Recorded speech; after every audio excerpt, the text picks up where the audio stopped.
We are on the cow farm and we are going to see how they milk them and take this milk into the cheese.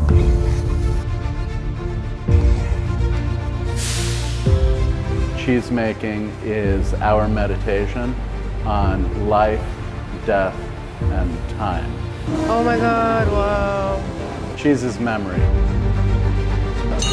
This is the most poetic way to describe cheese.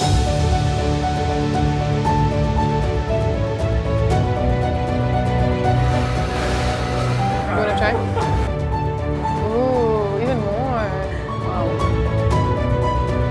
So what does it take to make a wheel of cheese, from cattle farm to aging process, and what makes it a time capsule? Wow, wow, wow, wow. This doesn't look like cheese.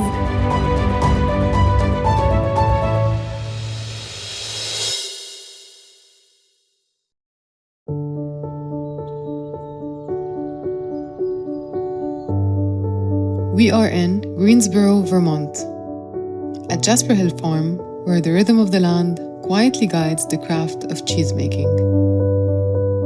This is Mateo Kehler, who together with his brother Andy founded the farm. And that's Zoe Brickley, the communication manager of the farm. With them and their team, we enter the world of cheesemaking, shaped by time, tradition, and careful craft, where milk is transformed into something lasting.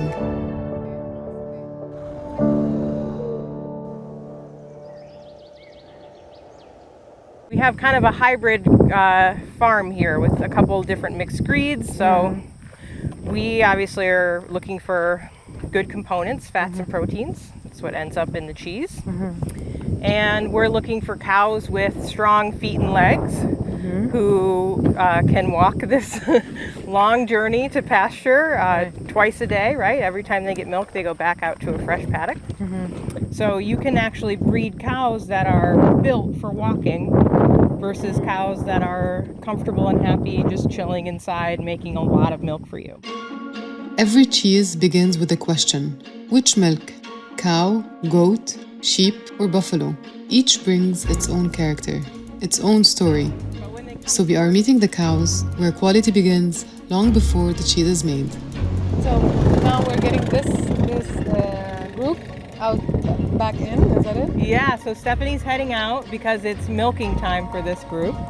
You can see they've eaten and they're all laying down together, ruminating. In the 90s especially, there had been a big push in previous decades to grow farms to meet growing populations.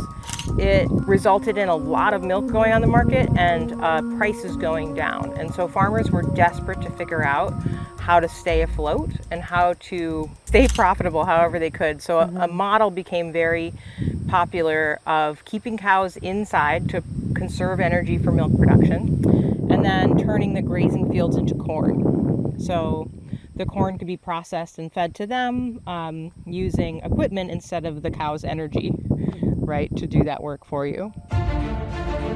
Their story begins with a rare herd, Ayrshire cows, a Scottish breed chosen not for quantity, but for character. They adapt well to a wide range of climates and grazing conditions, making their milk rich and expressive.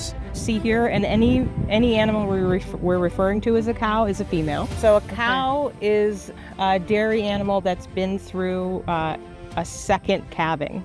So once they are bred in on their second calf, they go from being referred to as a heifer to a cow. So a heifer is a young female and a cow is part of a milking herd. So the boy cows in this system and in any dairy system would probably end up in the beef channel. Oh, wow. Yeah. That's the selection? She was mad about it. Yeah, She's like, nope. Yeah, you don't see a field full of bulls. You know, that would be expensive and dangerous. How many cows are on the farm? Right around 200. A little bigger than average around here, but the average is brought down by really small family farms, like the 50 cow farm. 50, 60 is really typical. And then the next jump up tends to be in the 800 to 1,000 mark. Vermont has been settled over time into smaller parcels, especially with grazing programs. You know, the land can only support so many. Her bangs, like her little flute. You're gonna do some milking. Oh, you're wearing a beautiful white outfit for now. Wrong outfit. It's okay. You can bleach white. You know, that's the or it'll be dumped. Bye bye. I noticed you mentioned several times that the cheese that you make from your farm are all raw cheese. Could you tell us a bit more? So we make both raw and pasteurized cheeses. Because of the rule about having to wait 60 days, that means our soft cheeses aren't a great fit for being raw milk. So it works in our advantage to have a collection with both offerings. And you can make a really delicious, full-flavored, complex cheese with pasteurized milk. But that complexity is driven by the cultures that you choose from a culture company. With a raw milk cheese, you're generally less reliant on purchased cultures. So you can allow the personality of the milk and its natural flora to reveal itself as opposed to driving it in a specific direction. We think it's worth doing because it really connects us with the land. You know, we're trying to make place-based products. We're putting cows out onto local pasture. We want the products to be as valuable as possible, and there is value placed on authentically made raw milk cheeses. So that's what's going to create the best returns for our community and our team, and so we're enthusiastic about keeping it going. We begin to understand the importance of milk. The cheesemaker doesn't ask what the milk isn't. They only ask, what can this milk become? We think of bacteria as invaders, as enemies. But in cheese, they are collaborators. They are teachers. Without them, milk remains milk. With them, it becomes Brie, Cheddar, Roquefort, Manchego. The cultures don't destroy the milk, they reveal what was always present within it. Good to know. Good to know. Okay, let's go see the milking part. Awesome. Is that okay? Yes, please. All right. Okay, so we're gonna go meet Zola, Mateo's daughter, who we met this morning. Hi. All right. Could you tell us what's the process, if you don't mind? What are you doing exactly? So I'm on the third step right now, which is wiping them. So we have this iodine pre-dip. It comes out of this like foamer thing, like that. So we do that, and then we strip them all, like a little bit of milking by hand to make sure that there's no like anomalies or anything wrong with the milk. And then you just take these towels and wipe off the rest of the iodine and any other like dirt or things that might be on there before you put the machines on.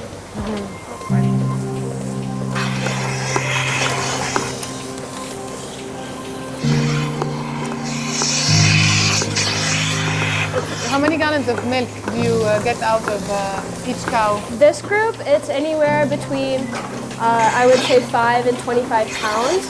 But the first group, the high milkers, anywhere between 25 and 70 pounds. Yeah. And these little meters just show us like the flow per minute, so the amount of pounds that the cow's producing. And then once it gets below 1, the machine will come off on its own.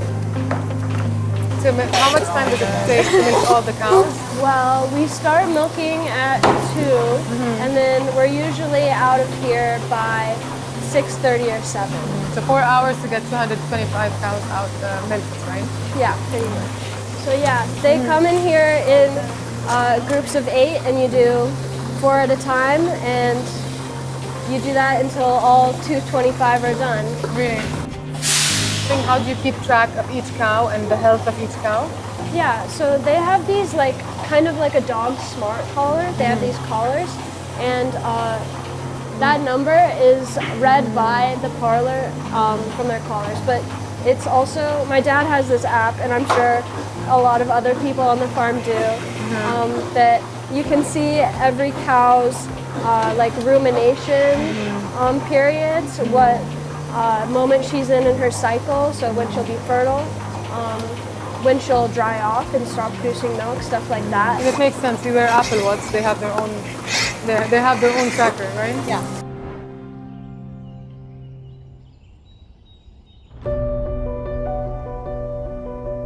So after they've got a belly full of fresh green grass, this is really nice and fibrous feed, as you can imagine. We could eat this all day long and we would starve. You know, we're not able to get the nutrients out of this, let alone turn it into beautiful butter, because we don't have this complex fermentation tank that they do. The terroir of the pasture, the season of the grass, even the mood of the animal on that particular day, all of it matters. All of it becomes part of what comes next. In the beginning, there's only milk. Pure, simple, unchanged, like us in our earliest days. It holds potential, but not yet purpose. It is what it is, complete in its simplicity, yet destined for transformation. We then headed to the Creamery to witness transformation. Mateo guided us into the craft of cheesemaking. Thank you.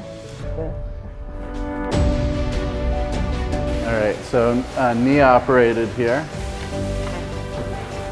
Yeah. Yeah.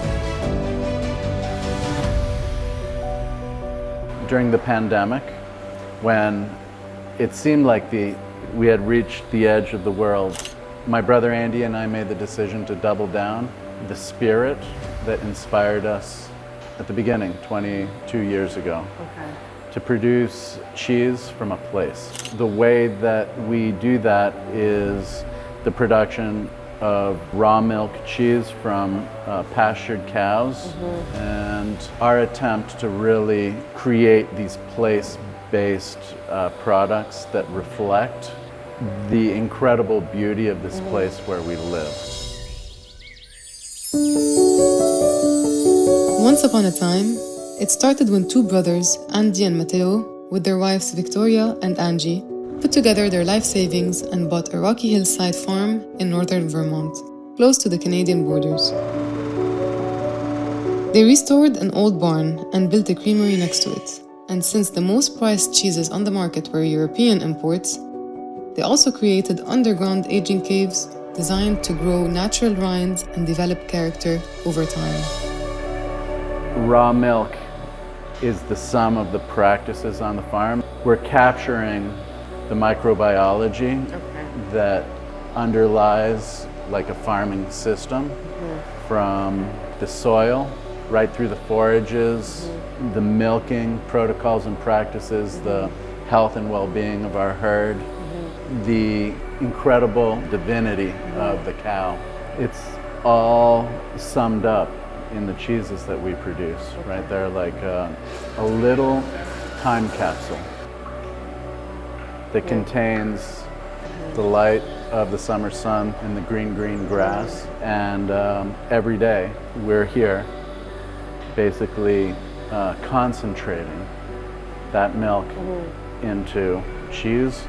And in the cellar, we organize our production day after day after day, and it's like a library of time. That is the way that we mark the passing of time and the seasons. Cheesemakers are really timekeepers, and in some ways, that is the work that we're actually doing here. For us, cheesemaking is our meditation on life, death, and time. I'm so mesmerized by this definition. This is the most poetic way to describe cheese. Time capsule. I've heard artistic, I've heard painting, I've heard so many things, but I haven't heard time capsule. And it quite is, you know, from even the birth of the cow itself. Yeah. I mean, that is memory. Part of it. It's crazy. Cheese is memory. Nice. Each wheel of cheese is a quiet time capsule. When you hold it, you hold an edible memory, a living link to the seasons, the soil, the herd, and the hands that shaped it. Which cheese are we Today we're making here? Whitney, okay. which is like a raclette type cheese. And Tim is getting ready to remove some of the whey and add water back to dilute the sugar Okay. and limit acidity. And the cheese will retain its minerals. We'll end up with a cheese that has just this incredible melting properties. All right. And do you mind me asking how many gallons of milk fit into this, or what's the yield of cheese that you get out of All one? right, so we're going to make 27 cheeses out of this vat, and they'll weigh about between 18 and 20 pounds. We started, how many liters are in there? 2,100. 2,100, so it's like 80 liters per cheese. And now we are seeing the water go down, which is the whey being taken out. Yep. So we're sucking the whey out of the vat.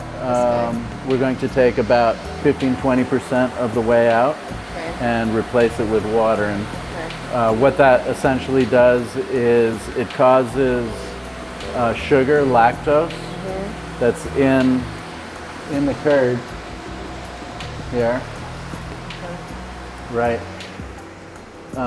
to migrate out of the curd and into the whey through osmosis, right? So in a second here, we'll see, that same volume of whey is going to be replaced with warm water. There's this moment, it's magic, it's incredible, it's like a miracle every time that you turn this vat of liquid milk into a gel, and it's like Jell-O. The longer you let it set, the stiffer, the more firm it is, the more water will be locked in at a molecular level. It is related to acidity. The more acid there is, the less calcium there is, and that affects the texture. Profile. Yeah, the texture, the mouthfeel of the cheese. Understood. Yeah. We've got 2 vats going. This vat is it's in a scalding phase, right? So you can feel on the inside here, right? It's warmer, and these vats don't have any drains. We need to suck out by vacuum. Something new is waiting to be born. So this is the birth of that capsule that you were speaking about. And in an Aristotelian thinking, something new is waiting to be born. Okay, is that wow? The vat is like a womb. The cheesemaker's edition of rennet is enacted insemination. And what's happening now is a birth. Yeah. And Basque cheesemakers, when they unmold a cheese, they present it to God the way that they would a newborn baby, right? They hold the cheese up. It's like the Lion King. Yeah, exactly. Exactly. I sense so much love and craft is put into these specific cheeses. I can see how much care you guys give to the cheeses. There's still some whey there, but the curd is all down there. Okay. Yeah. At this point, the milk is no longer liquid. The cultures have done their work. It has coagulated. It has been committed. And then the knife. The curd must be cut, sliced into smaller and smaller pieces. The cheesemaker is giving it surface. So what's happening around here? right now, we had all the curd and the whey in the bells. And there's a resting period where the curd was settling down into the forms, which are pressed up. You can see there's a gasket under there, right? So the form is pressed up.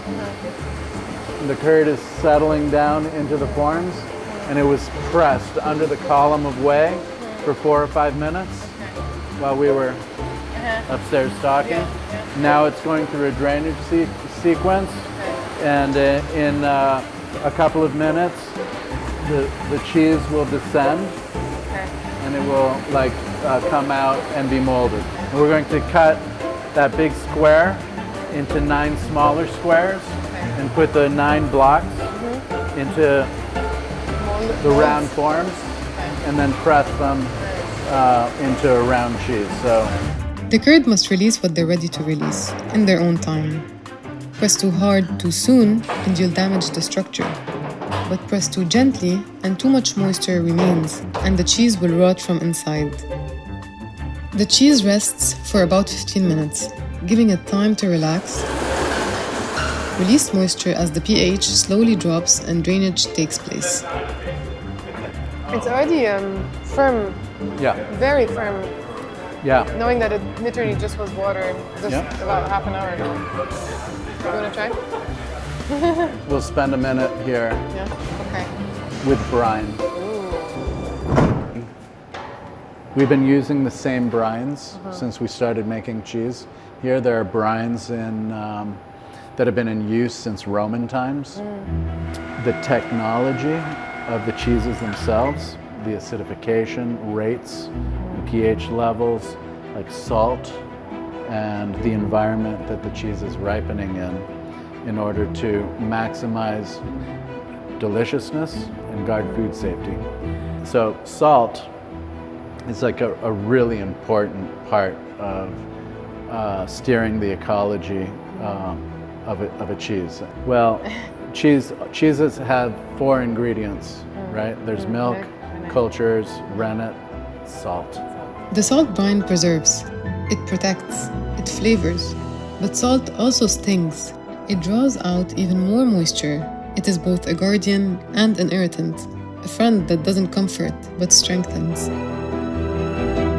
On to the next cheese, blue.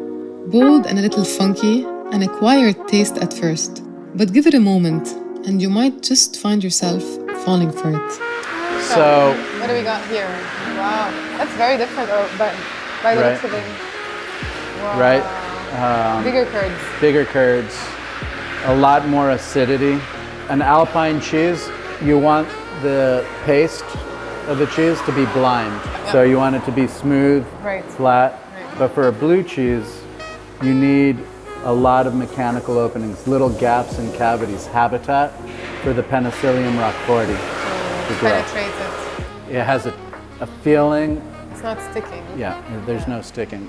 Yeah. And you saw before when I picked up the curd, I could hold it. Because it's Like sticking, that. it's not like bouncing off. And now you drain, right? And it's not going to stick. It's very going to fall. soothing. Yeah.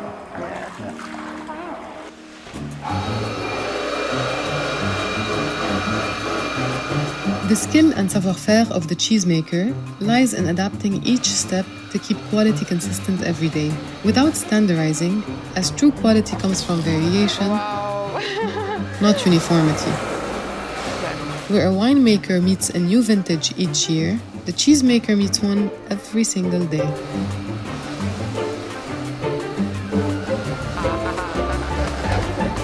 But you can see here, right? Over the course of the day here, it's going to drain like 2.5, 3 inches. That's why you need to flip them so that the moisture in the top of the cheese and the bottom of the cheese is the same, and the openings, the top of the bottom are the same, so that when you pierce the cheese, it's going to ripen evenly. Yeah. So the moisture is always trying to come down. Yeah. Okay, that's how you flip it, it's going down the other way. Yeah. Wow, okay, makes sense now. Yeah. Yeah, and that smell, I love that smell. It's the beginning. It's like lactic. Yeah. The cheese is now shaped, pressed into molds, wrapped, bound. It is given form. And in that form, it begins to understand what it is. We make another blue cheese. It's called Withersbrook. It's a cubed, soaked blue cheese. And we won 2nd at the ACS, American Cheese Society Awards, which is the Oscars for cheese. Jasper Hill Farm blue cheese and braised chard. Were you the one that molded? I was the cheesemaker for that cheese. I'm the one that made that cheese. What I'm looking for. And then time. The cheese is placed in a cave, and it waits. Days, months, years sometimes. Flavors deepen. This is where the magic happens.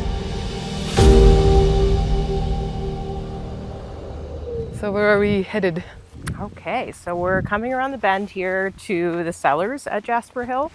There's 7 vaults that kind of radiate into the hillside. An ellipse, the sort of semicircle shape that connects all the vaults to the center area. We'll head in and change our shoes and get suited up, but we can see.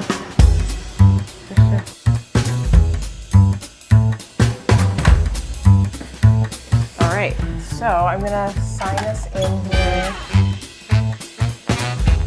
This facility was designed so that we have 7 different possible temperature and humidity zones for different cheese styles. So being underground, we have a nice and stable temperature. Hello, hi, good morning. And then we're able to calibrate to the exact degree that we like from vault to vault to optimize the conditions for different microflora that comprise the rind, the living rind of the cheeses. Wow, wow, wow, wow, wow. Hi guys, this is Serena. She's visiting. She's a chef. Will you tell us what you're doing here? So this is for the mini Artisan. We use bark that we bring in from France.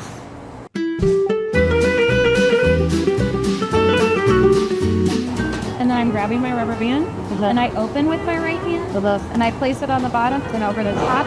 And the goal is to get it in the middle of the cheese. Okay.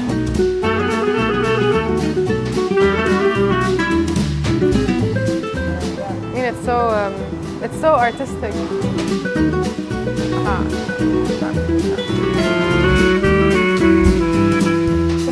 Bye, thank you. See you in a bit. Vault 1, our Bloomy rind vault. Okay. This cave is where you would find a cheese that looks like Brie. So calling every Bloomy rind cheese a Brie is like calling every sparkling white wine champagne. Okay. Champagne is from a very specific place in France, and Brie is from a very specific place in France. So the category name is Bloomy rind. And the cheese that you were just putting bark on the outside of, within a week will have bloomed. It will have formed its natural rind. This cheese here is covered with like a field of little tiny white mushrooms, you can imagine. I can actually see that. Right? So you can see how it got its name.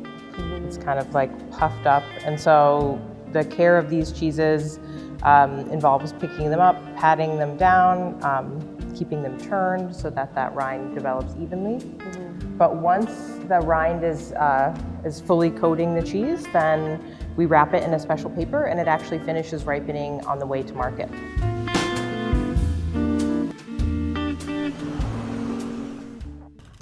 Okay. Oof, that's cool. Oh my god. Very different aroma in here. Wow. So this maybe smells a little bit like fresh dough. It has a yeasty aroma, maybe a little bit like cured meat. It has a nice like savory aroma. So these are developing Whitneys. So you saw the Whitney make process this morning. And also alpha tolman. So everything in here is made in our copper-lined vats from the raw milk of just our 1 herd of cows.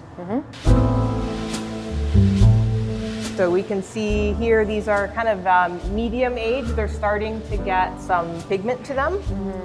These are much more developed. They have a complete, nice rosy orange, slightly tacky rind. So these are very fresh. You can see they're still white. And undeveloped. These are a little bit more washed. We can sneak through the secret passage here and see our hardest working piece of equipment. A robot. Oh yeah. Oh wow. This is a piece of Swiss technology. Any Comte, any Parmigiano Reggiano, Gruyere, Appenzeller, any large format European cheese that you enjoy is very likely being cared for by a piece of equipment like this. So we designed the caves to accommodate this technology. It just took us a decade to save up for it. It's a big investment. Okay, but it's very smart. It's a very smart machine. Yes, our team couldn't keep up with the physical work of our cheese, and we had to limit the number of hours per day and days per week that people could do this labor because it is so punishing. You're reaching in and pulling a 20 to 40 pound wheel off of a shelf, you know, scrubbing it, turning it, and putting it back. So it's punishing work, and this allows us to keep up with the needs of the cheese without wearing out our bodies. Awesome. This is amazing. Okay.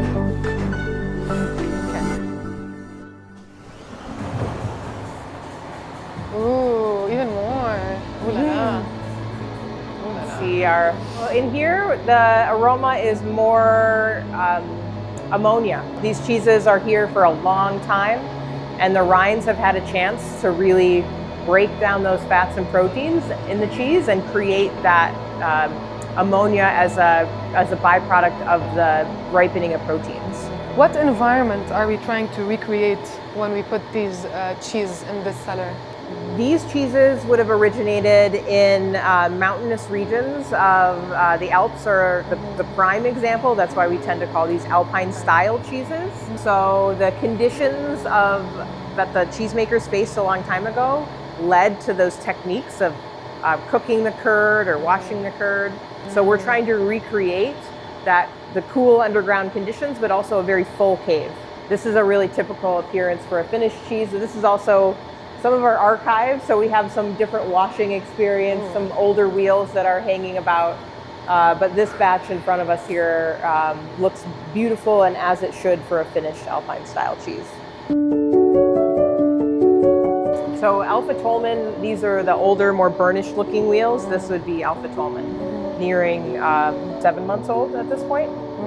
So these are, we'll start tasting these for sale around now, and probably starting to release them over the next few months. Okay, so these are a little bit younger, from May. The height. The height, yep. So how many cheese live here? Do you have an estimate number?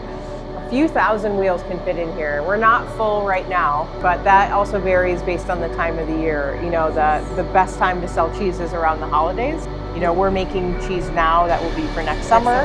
In the next couple months, we'll start ramping up for the holidays of next year. So around the last few months of the year, the caves are nice and full. Awesome.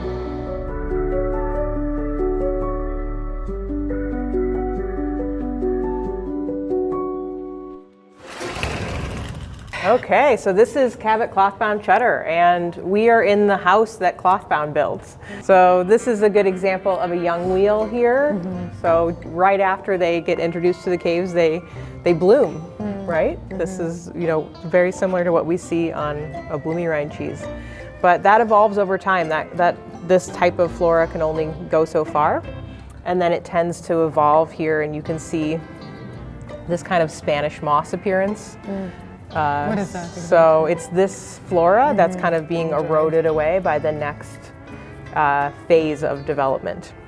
And then after, brushing and turning by our friend the robot, a finished appearance is something like this. So they get this beautiful buff color, and they're no longer, fluffy with flora.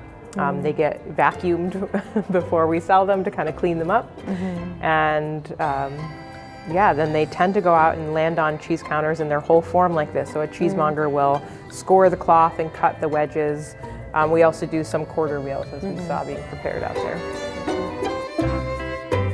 It's amazing. And it has those bright pineapple flavors. That's the note that I was wondering. Yeah, it's fruity. It makes your mouth water a little bit. You also, some batches are more of like a green apple profile, a touch of sweetness, a lack of bitterness, and then big, meaty, savory flavors.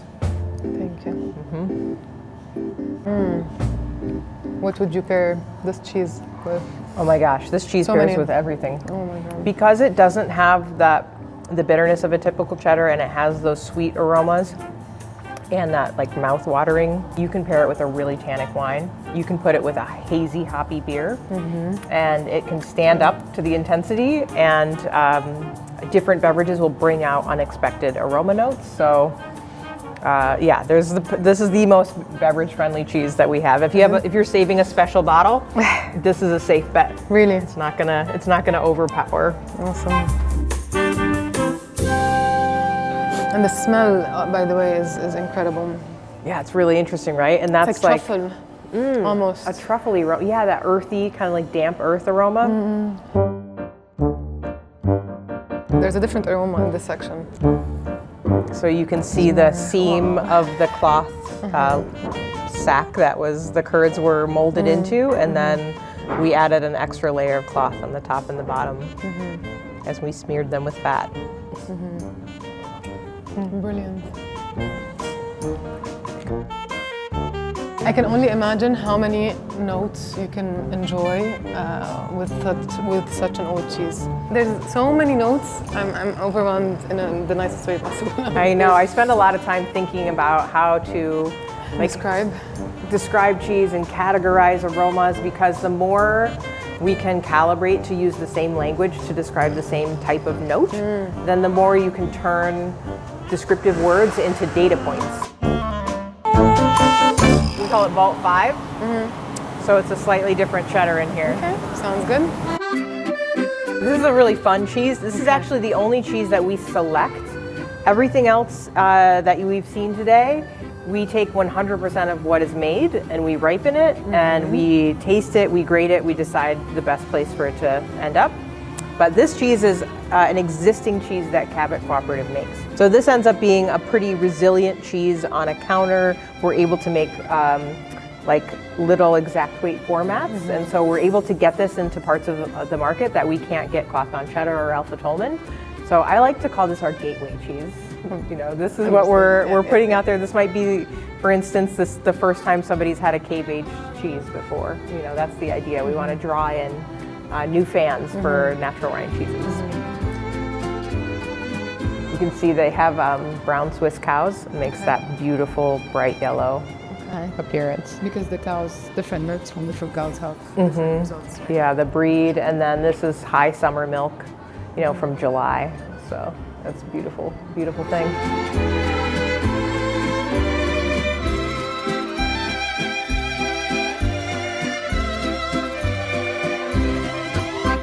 Awesome. Okay. A whole different aroma in here, right? Ooh. Our little Bloomy Rind friends, only we're washing them.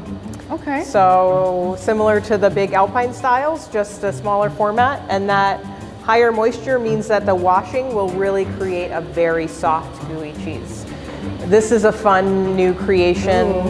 We're calling it Slap Hill, and it's being made with green peppercorns, kind of an au poivre moment for the cheese. So it's the base Willoughby, but we boil peppercorns to plump them up and make them pretty palatable, and then incorporating them right in there with the curd.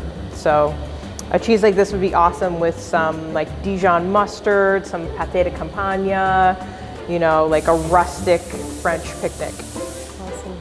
So it's the same, but it's with peppercorn? Okay. Yeah. This is bone char. So this is a cheese that we're doing for a current menu at Blue Hill. And so this doesn't look like cheese. I know. Okay, what's the funk? What's the? It's sprinkled with an ash that comes from the char of the beef bones that they're using in the kitchen. Really? So it's just like the vegetable ash cheese we saw in the Bloomy Rind, but we're using the ash that they're giving us, and then we're creating a washed rind cheese. So very different and unique, and obviously made in a very small amount for their one restaurant. Super. Yeah, this is exciting. This is the very first Winnemere of the season. Okay. Winnemere is a raw milk cheese, and it's a soft cheese, and that's very rare in the US because you have to wait 60 days to sell a raw milk cheese. And with soft cheeses, that means that they're ripe before you can ever get them out into the world.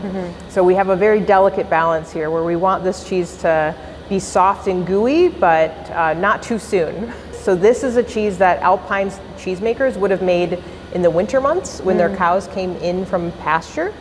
When cows come in from pasture and start eating dry hay, their milk gets very rich and perfect for a gooey cheese that's going to be ready to eat sooner while you wait the long period of time it takes for your summer cheeses to ripen. I have a feeling this is your favorite cheese. This is my favorite cheese. It is. It's as a raw milk soft cheese. It's I just saw that in your eyes. so expressive, and we only make it, you know, in the fall as the cows are winding down on the pasture. The core of the season is made, as I mentioned, when the cows have come in for the season.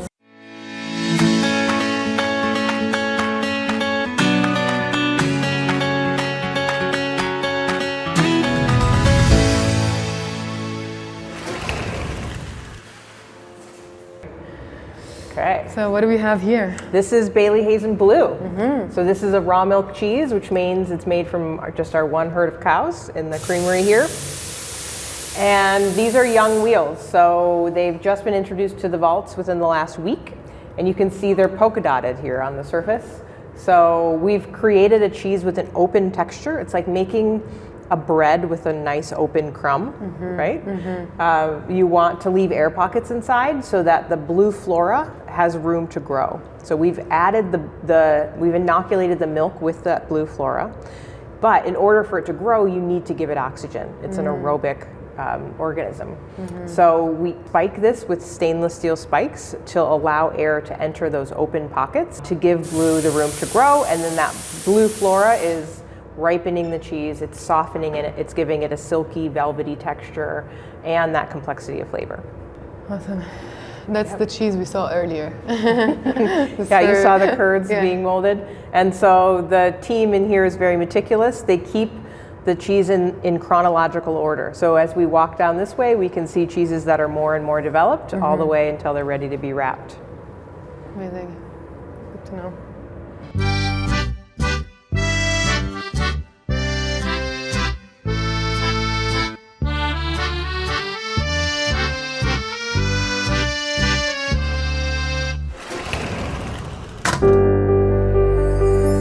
Cheese holds a quiet moment of nature. The sunlit grass, the grazing cow, the milk that carries it all forward. With time, that moment slowly deepens and gathers complexity, becoming something far more profound than its beginnings. In each bite, you taste a season that has been patiently preserved. It's not just food, but a simple memory made tangible, resting on your tongue. Cheese teaches us that transformation is not betrayal. You can become something entirely new and still carry the essence of who you were. The milk is gone, yes, but it is not lost. It is elevated, concentrated, it was made memorable. You are not the person you were 10 years ago, and 10 years from now, you will not be who you are today. This is not tragedy. This is cheesemaking at its finest.